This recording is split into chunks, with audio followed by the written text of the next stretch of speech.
গ্রেফতার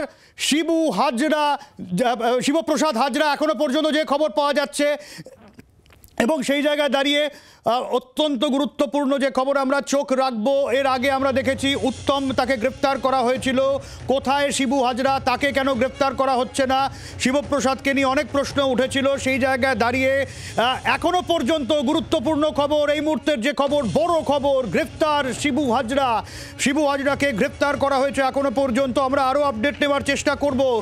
বেশ কয়েকদিন ধরে শিবু হাজরার কোনো হদিশ পাওয়া যাচ্ছিল না এবং তার না গ্রেফতার হওয়া নিয়ে অনেক রাজনৈতিক চাপানোতর চলছিল।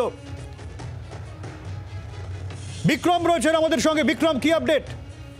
দেখো, শিবু হাজরাকে গ্রেফতার করলো এই মুহূর্তে আমরা যেটা জানতে পারছি বসিরহাট জেলা পুলিশ, এবং যেটা সূত্রের খবর যে মূলত নেজার এলাকা থেকে তাকে গ্রেফতার করা হয়েছে। সন্দেশখালীর পাশেই নেজার এলাকা, সেখান থেকে তাকে গ্রেফতার করা হয়েছে। শিবু হাজরা, যার বিরুদ্ধে মূলত অভিযোগ ছিল, বিভিন্ন অভিযোগ ছিল গ্রামবাসীদের, বিশেষ করে গ্রামবাসীদের মহিলাদের, যেখানে মহিলাদেরকে নির্যাতনের অভিযোগ ছিল। একাংশ এরকম নির্যাতনের অভিযোগ করছিলেন, গ্রামবাসীদের একাংশ কিন্তু তাদের জমি লুট করে নেওয়ার অভিযোগ করছিলেন। এবং সব মিলিয়ে শিবপ্রসাদ হাজরা, তার বিরুদ্ধে কিন্তু 376D অর্থাৎ গণধর্ষণের অভিযোগে আজকেই মামলা রুজু হয় এবং সেখানে 307 ধারা অর্থাৎ চেষ্টার ধারাও কিন্তু দেওয়া হয়েছিল। সব মিলিয়ে এই যে মূলত নতুন যে ধারা অ্যামেন্ড করার পরই শিবু হাজরাকে কিন্তু গ্রেফতার করলো পুলিশ। কিছুক্ষণ আগেই আমরা দেখছিলাম যে ডিজির যে প্রেস কনফারেন্স, সেই প্রেস কনফারেন্স গুলো ডিজি জানাচ্ছিলেন যে নির্দিষ্টভাবে যেহেতু অভিযোগ রয়েছে, যাদের বিরুদ্ধে অভিযোগ রয়েছে কাউকেই রেয়াত করা হবে না, স্ট্রং অ্যাকশন নেওয়া হবে। এবং যেটা দেখা গেল যে যেই শিবপ্রসাদ হাজরা, যিনি তৃণমূল কংগ্রেসের ব্লক সভাপতি এবং জেলা পরিষদের সদস্য, সেই শিবপ্রসাদ শিবু হাজরা তাকে কিন্তু গ্রেফতার করলো পুলিশ আধিকারিকরা। যেটা আমরা জানতে পারছি যে একাধিক মামলায় একাধিক অভিযোগে অভিযুক্ত এই শিবু হাজরা, যার বিরুদ্ধে মূল অভিযোগ হলো গণধর্ষণের একজন মহিলা, যার প্রথমে পুলিশ বয়ান রেকর্ড করেছিল, যিনি এফআইআর করেছিলেন নির্দিষ্টভাবে শিবু হাজরা এবং উত্তম সর্দারদের বিরুদ্ধে। পরবর্তী ক্ষেত্রে যখন ওই নির্যাতিতা তাকে আদালতে নিয়ে যাওয়া হয় গোপন জবানবন্দি দেওয়ার জন্য, 164 দেওয়ানোর জন্য, সেই গোপন জবানবন্দি দেওয়ার পরই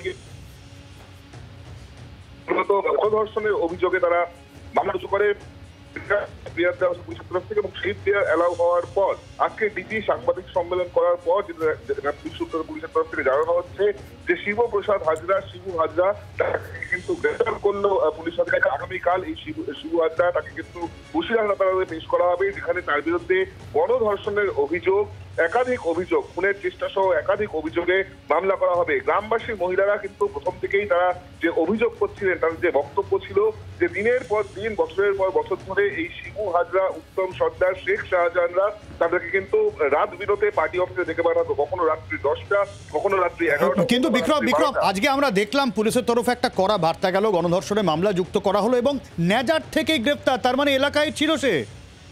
একেবারেই তাই, নেজাট এলাকা থেকেই গ্রেফতার করা হয়েছে। জানিয়ে রাখবো, এই সন্দেশখালী বিধানসভা এলাকা কিন্তু দুটি থানায় বিভক্ত, একটি সন্দেশখালী থানা, একটি নেজাট থানা। এবং এই নেজাট এলাকাতেই কার্যত এই শিবু হাজরা তিনি ছিলেন, সেখান থেকে তাকে পুলিশ গ্রেফতার করে।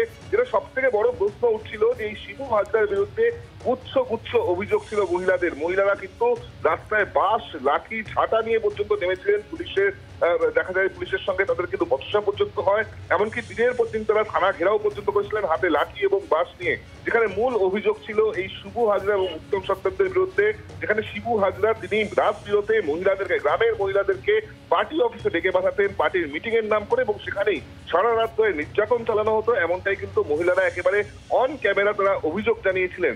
এর পরবর্তী ক্ষেত্রে যেটা দেখা যায় যে রাজ্য পুলিশের 10 সদস্যের যে দল, ডিআইজি সিআইডির নেতৃত্বে তারা বিভিন্ন মহিলাদের কাছ থেকে গ্রামে গ্রামে গিয়ে তারা অভিযোগ সংগ্রহ করছিলেন। সেখানেই যেটা দেখা যায় যে একেবারে যে যখন এই বিক্ষোভের ঘটনা ঘটছিল, গ্রামবাসীরা বিক্ষোভ দেখাচ্ছিলেন, সেই মুহূর্তেই একজন মহিলা তিনি নির্দিষ্টভাবে শিবু হাজরা এবং উত্তম সর্দারদের বিরুদ্ধে অভিযোগ করেছিলেন এফআইআর করার জন্য। যখন তারা অভিযোগ করছিলেন যে পুলিশ তাদের অভিযোগ দিচ্ছে না, শিবু হাজরাদের বিরুদ্ধে এফআইআর করছে না, তখন এই নির্দিষ্ট অভিযোগের ভিত্তিতেই কিন্তু প্রথমে শ্লীলতাহানির অভিযোগে মামলা শুরু করে রাজ্য পুলিশের আধিকারিকরা।